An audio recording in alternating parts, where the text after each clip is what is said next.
Hello, I am Lieutenant C. Becky, your summer contact for your son and/or daughter. Welcome to the 888 Avenger Summer Training Briefing. Before I begin, I would like to start off by saying congratulations on being selected. I remember being a cadet, and for the first time going to summer training, it was very exciting, but also very nerve-wracking. I must say though, I had an amazing experience. I have learned a lot, and to this day, I still keep in touch with my friends who I have met at multiple cadet training centers. This briefing is tailored towards for cadets going to summer training for the first time. However, this briefing can also provide information for those who have attended summer training. Please be advised there are several abbreviations I may mention. However, throughout the presentation, there will be names filled for your reference. To prevent from saying your son and/or daughter, I will simply say cadet. I am hopeful that this presentation will answer most of your questions. If not, then there will be a slide near the end of this presentation. Let's begin. I will be covering the following topics: locations of cadet training centers, an overview of the joining instructions, movement orders, a day at a CTC, and my contact information. During your acceptance of summer training, you will notice that the course your cadet has accepted is located at a cadet training center. Each CTC has different courses that are being offered from 2 to 7 weeks long. Furthermore, some CTCs will have other elements where your cadet will not only be exposed to other Air Cadet units, but also Navy and Army Cadet Corps.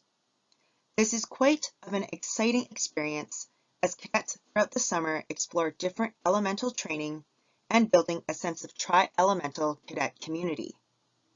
Please note, in this upcoming slides, I will be providing an address that will provide you a sense of where the training center is located. However, if you like to send letters or packages to your cadet, please look at the joining instructions for the exact mailbox. The following CTC locations your cadet will most likely be attending are the following. Starting in the interior region, we have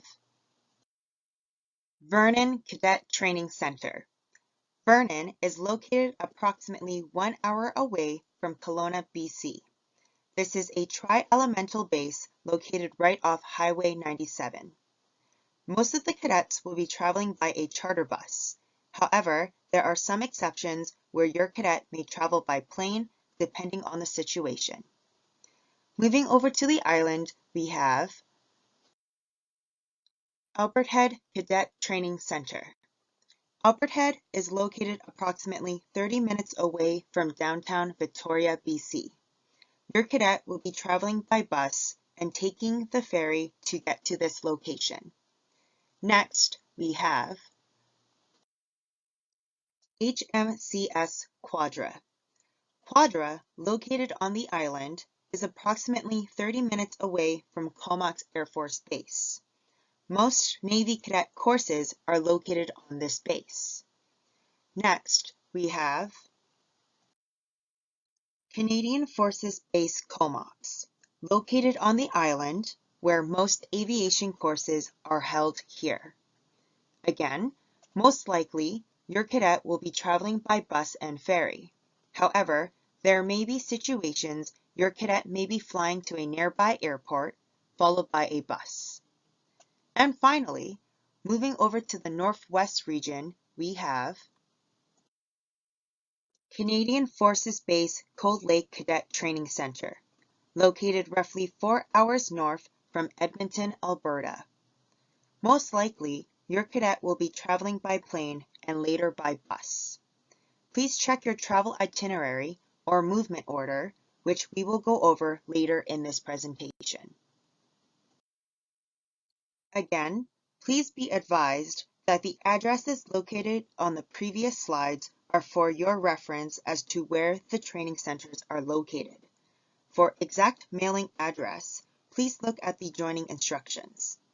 If you wish to send your cadet a care package, please keep in mind items packed will be screened by the training center staff.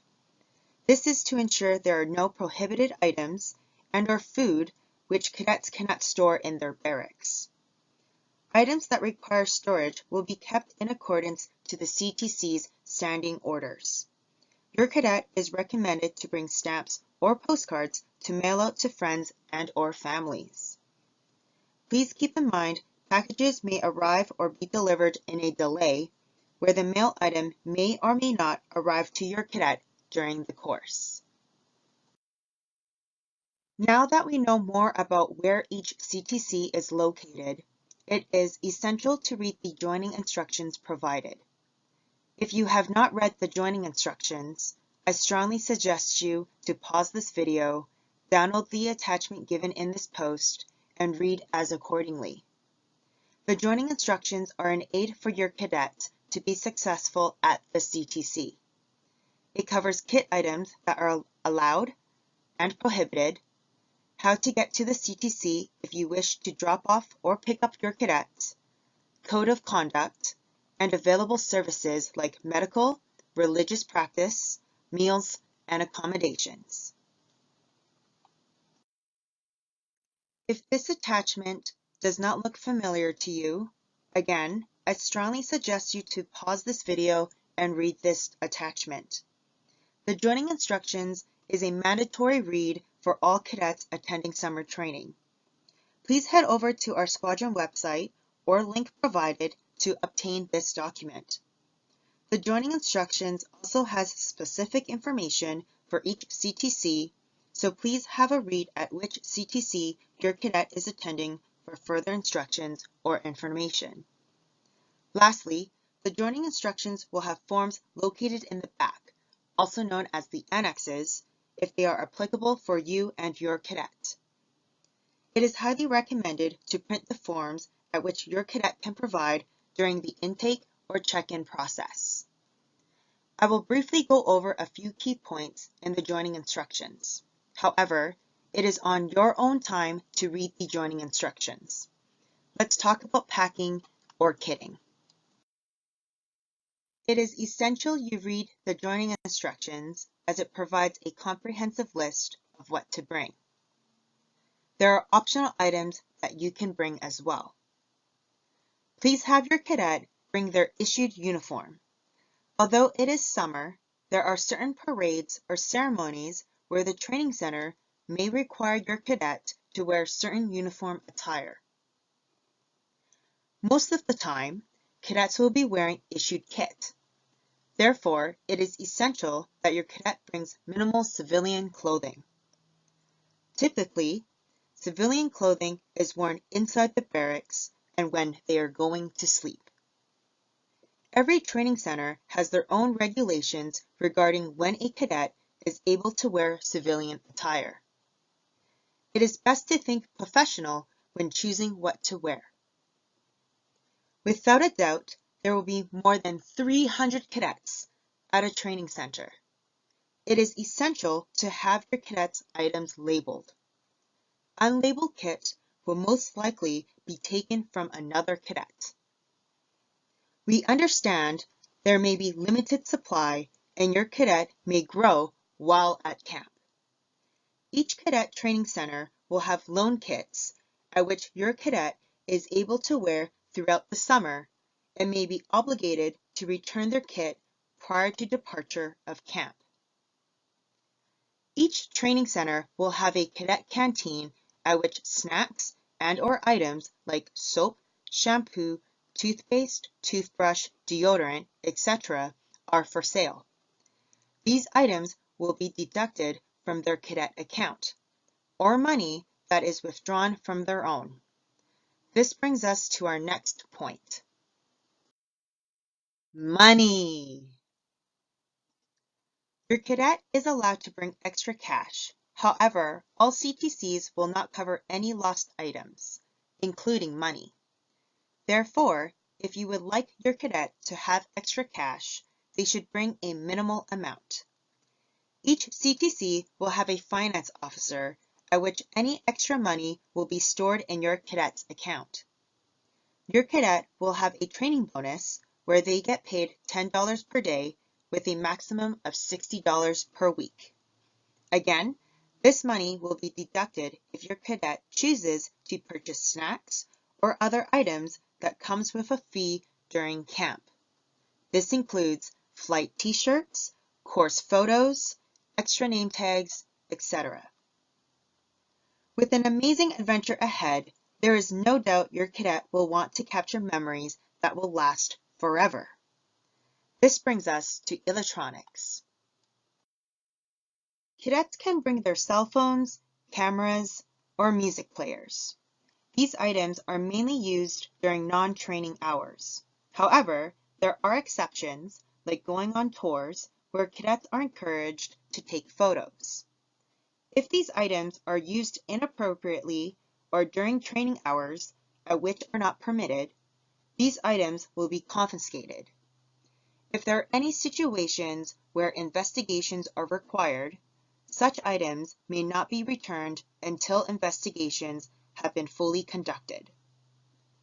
Electronics will not be replaced if these items are lost at a CTC. It is encouraged for your cadet to fill in the valuables form located in Annex G. This way, staff are made aware of what valuable items you have during the course of stay. If your cadet does not have a cell phone, there are payphones at which can be used locally or long distance. Phone cards can be used and are also available to purchase at each CTC's cadet canteen. Now, you may expect to have your cadet call you every night. However, please do not be alarmed if your cadet does not call you every night. Most of the time, cadets will be spending their off time socializing with their friends, attending training, or in a location where cell reception is unavailable. It is quite of a norm that if your cadet does not call you, chances are they're having fun. Last thing I would like to mention from the joining instructions is medical care. Throughout your cadet stay, there are 24-hour security and medical services. Cadet safety is our mandate. We understand how important your cadet is, and we want to make sure they are safe during their course of training. It is essential, though, that if your cadet requires to have medications throughout the training, that there is enough. There are medical services at which will keep and store your cadet's medication. During training, your cadet is obligated to attend the medical inspection room, also short for MIR. The MIR are filled with medical professionals which will aid to ensure your cadet's overall health, safety, and well-being. Each CTC will have MIR's varying operational hours. Therefore, it is essential that your cadet and staff are aware of your cadet's medical needs. During arrival or the intake process, your cadet is expected to have medications readily available for inspection and storage. If there is a sense of doubt, like not having enough medications, the medical staff will send your cadet home. Therefore, ensure there is enough unexpired prescription medications and the right individual. We understand not all cadets require prescription medications, and as a parent, you would want to send over-the-counter medications. So what's the difference between prescription and over-the-counter? This all lies with you having to check in at the pharmacy desk or taking it off from the shelf. Over-the-counter medications are medications that are readily available on the shelf. These medications include Tylenol, Advil, Gravol, Benadryl, etc. We highly encourage you not to bring these medications. These medications are typically given to cadets by a medical professional if your cadet requires to seek medical attention. If you do need to have your cadet to bring these medications, then you must fill in Annex E, the over-the-counter medication form located in the joining instructions. This form must also be readily available for MIR staff upon check-in. For more information about medical and dental care, please see Annex J. Now that we have covered the general topics of the joining instructions, let's move on to talking about your cadet's movement orders. Again, if you have not read the joining instructions, please pause this video and read the package. Transportation is provided by the Department of National Defense, also known as the D&D. When traveling, cadets are required to travel by C2 dress. The cadet you see in this photo is dressed in C2s. We are aware when weather conditions change, like extreme hot weather, C2 dress may not be the best. Please have the uniform parts readily available. However, wear summer dress, which is without the tunic and tie. Upon traveling, it is essential your cadet has the original identity cards on them. Without the original cards, it will delay the transportation process. Please ensure you have one piece of photo ID and another ID to verify the cadet. As most of you are sending your cadets with D&D transport, if you wish to pick up your child after graduation parade, you are required to fill in Annex H for parental pickup. As mentioned during parade nights, Facebook page, and our squadron website, movement orders will be distributed throughout the summer. As the summer contact, my job is to ensure you receive the information prior to attending summer training. Please keep in mind these itineraries may change over time. Itineraries may not be given out until on the day of travel, or, the most desired one, at least 1 week prior to your cadet's training. Please do not send emails to me 1 month away asking for your cadet's movement orders. It is very likely, due to a large volume of cadets needing to attend to summer training, the movement order has not been finalized. All I ask of you is to keep checking the Facebook group and/or squadron website for updates. Movement orders will most likely be published on the squadron website. Please look for your cadet's name, and if they are on that list, please follow the instructions on the itinerary accordingly. If there are any emergent changes, a phone call will be directed to you. Your contact number that you have provided upon registration will be the number I will be using. If you have made changes to your phone number within the past year, please send an email to us so I can make the according changes. I will try my best to contact you. However, a lack of response will indicate to me you are no longer interested.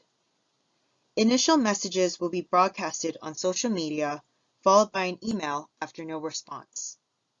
Please be advised that this is not my full-time job. Please allow 24 to 72 hours for me to provide you a response. Keep in mind, there are many of you and one of me. When you do receive a movement order, it should look something like this. Keep in mind, all movement orders may look different as every individual is going to a different CTC. Let's look at this in a closer scale. On the top part of your movement order, it should have your cadet's name, home squadron, the region they belong to, the camp course they are attending, and which training center they are attending to. If you look at the top right-hand screen, you will see the word intake. The meaning behind this word is to indicate to you as a parent, cadets will be coming into the training center. At some point, you will receive a movement order that will say exhaust.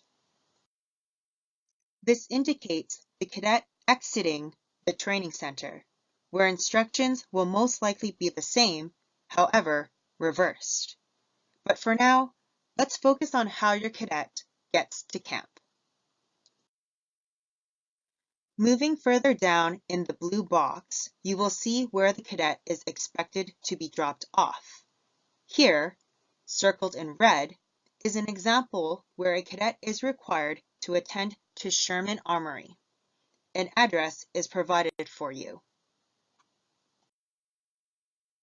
Further down, you will notice your cadet's end destination.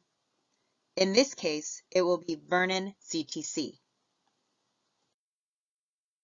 You may hear or notice that your cadet's friend or relative may be going to the same training course and training center. Here, circled in purple, informs you that it is important that you follow your own specific movement order, as this is to ensure your cadet arrives accordingly and is accounted for during the travel. The last thing we will want to deal with is me calling you, wondering where your cadet is, or informing you that your cadet has gone missing. Let's try to prevent this from happening. Moving further down on your movement order, you will notice a much thorough detail of what your cadet is being transferred. Please keep in mind you may have something that looks like this, or this, or this, or something very simple like this. Most likely, your cadet's movement order will probably look like this one. However, if you see that your movement order is much like the examples provided from before, the important section is typically the first and last row. The first and last row indicates point A and point B. The remaining rows show a much thorough detail regarding how your cadet is getting to point B. Let's look at the simple one we see here. You can see that on the top left-hand corner, it shows the date of departure from home or arrival to the training center.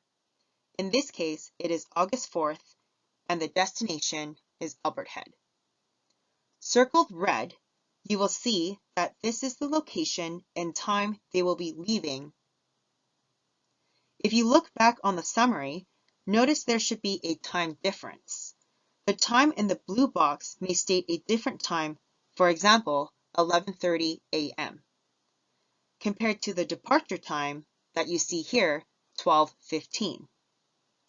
It is essential that you drop off your cadet as according to the blue box. If you need to pause and look at your movement order, you may do so now. The reason it is roughly an hour, or possibly more, is to ensure your cadet checks in accordingly, your cadet is accounted for, and timely departure. In this case, this cadet will be departing Sherman Armory at 12:15 p.m. Please keep in mind that timings are in 24 hours.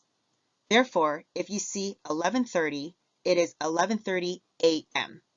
If it says 23:30, it means 11:30 p.m. Circled here in blue is the mode of transport, how they are getting there. In this case, the cadet will be going on a charter bus. Now, let's think about this. We just mentioned that Albert Head is on the island. How are they going to get onto the island? If you think about this, the charter bus will go onto the ferry at which your cadet will still be on until it reaches to the destination, which is the green arrow, Albert Head. Notice here that there is an estimated time of arrival in 24-hour time. 1635 hours means 4:35 p.m.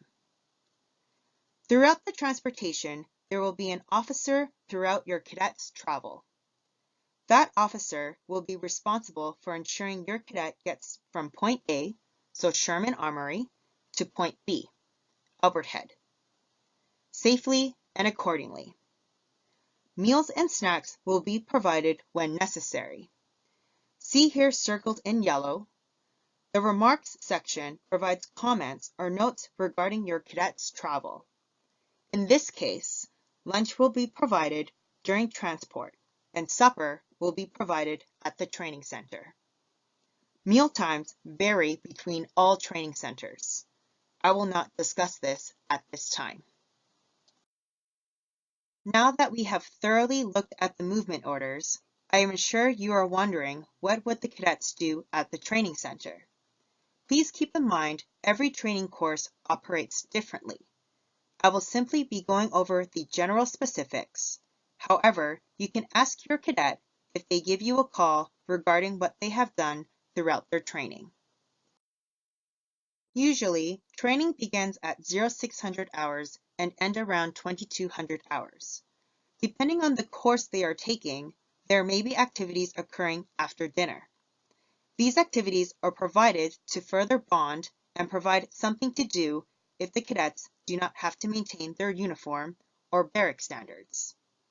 There is also a cadet canteen, which often provides a place to watch movies, play board games, or socialize.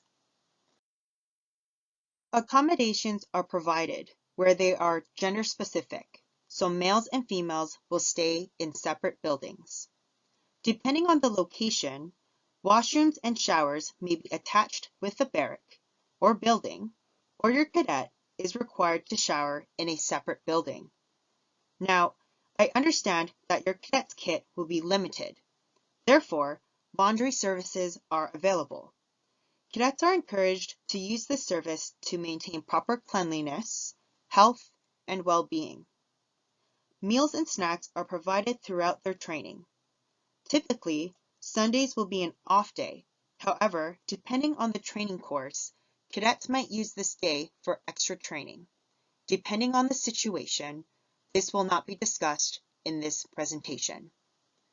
Cadets who require religious services, church parades are typically provided, where there is a local church nearby. See the picture that is located on the bottom right-hand screen. Remember how I mentioned that cadets cannot have snacks in their buildings or tents? Well, here's the reason. CTCs are surrounded by wildlife. Animals can enter into rooms and/or tents. Depending on the length of your cadet's training course, you may want to spend some time with your cadet during summer training. For example, if you plan to visit your cadet on a weekend at Victoria, you can request to take your cadet out on a pass, typically during non-training hours. If the cadet misses any training, the cadet may not pass the course.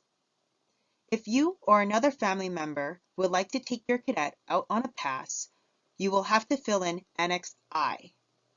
All names must be present on this form. If there is no name on the form, the CTC staff will strictly not allow the cadet to go on a pass. At summer training, it is a place where cadets are required to meet the standards at their training center. Each standard varies amongst training centers. However, generally, these are cumulative. There is zero tolerance with smoking at any training center. This includes vaping.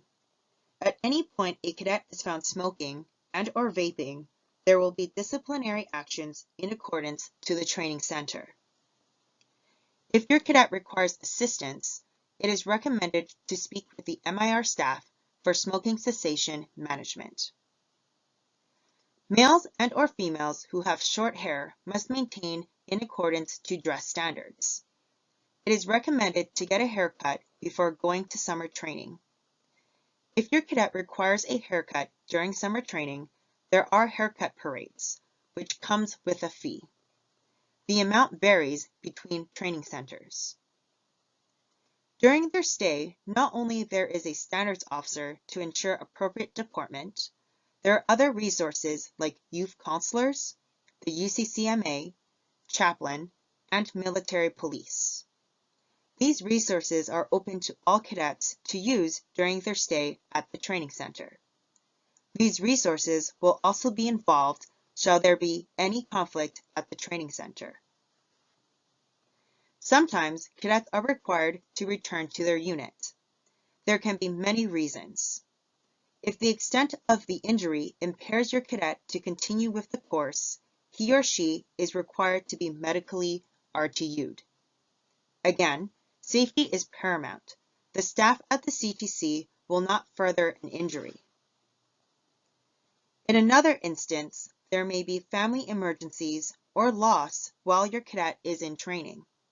This is known as compassionate leave, where the cadet is unable to complete training due to family priorities. Lastly, disciplinary. Like in any work environment, policies are in place at which all cadets must follow. Disciplinary RTU is required when the cadet does not meet the code of conduct at the CTC. Now, there are variations of misconduct at which, depending on the encounter, cadets do get counseled. However, if counseling is ineffective, at which the cadet repeats the misconduct, an RTU may be granted. I will not go into detail as to when or how a cadet becomes RTU'd. However, please note that if your cadet is RTU'd due to a misconduct, you as the parent are responsible to pay for the transport from the training center to home. The Department of National Defense will make the arrangements. However, expect an owing balance in your mailbox. After your cadet completes his or her training, there will be a graduation parade, much like our annual ceremonial review. This is the time where your cadet celebrates his or her successes. The graduation parade is open for all members, families, friends, and guests. Graduation dates can be found in the JIs or posted on each training center's website. It is also the time where cadets feel sad because they are leaving an amazing experience. If you wish to attend to your cadets' graduation parade, you are also able to pick them up afterwards. If you do, then you are required to fill in the parental pickup form located in the joining instructions. To end off, I will be your summer contact while your cadet is going to summer training. Please be advised that I will not be providing my phone number as I do not want to have 50 missed phone calls nor a full inbox of voice messages. I will contact you mainly through email as provided here. Please allow 24 to 72 hours of a response. There are about 50 of you and 1 of me. If there are emergent cases, I will most certainly give you a phone call where you will have my phone number. However, until then, email will be the best method of contact. To recap, please read the joining instructions. I cannot emphasize this enough. Most of your questions will be answered in the joining instructions. If there are questions where the answer is in the joining instructions, I will tell you to read the joining instructions. However, if there is a need for clarifications, then please email me. Again, movement orders and summer camp offers will be sent out throughout the summer. Please read the information posted on social media carefully. As simple as it is, if your name is not posted, it means your movement order is not available. If you have not been contacted for a summer camp offer, it means you have no offer. Please refer to the movement order section if you need a recap of how to read the itinerary. Again, itineraries and offers may be sent out on the day of or at least 1 week away from training. Please do not email me wanting to know how your cadet is doing. I am not physically there to see your cadet. Chances are, if you do not hear from your cadet, it means they are enjoying his or her time at the training center. If you do require to speak to your cadet, please look at the training center contact information, again in the joining instructions. Lastly, safety of your cadet is paramount. If the staff at the training center finds any medical reasoning that will impair with training, then your cadet will be sent back home. This is where I will be contacting you. And that's a wrap. If you have any questions, please email me. Please do not take an offense if I do not respond to you promptly. Your question may be the same from another parent. This is where I will post another discussion regarding frequently asked questions. If there are specific questions, then please wait 24 to 72 hours for a response. Thank you for listening. I wish your cadet safe travels and the best of luck at camp. Bye for now.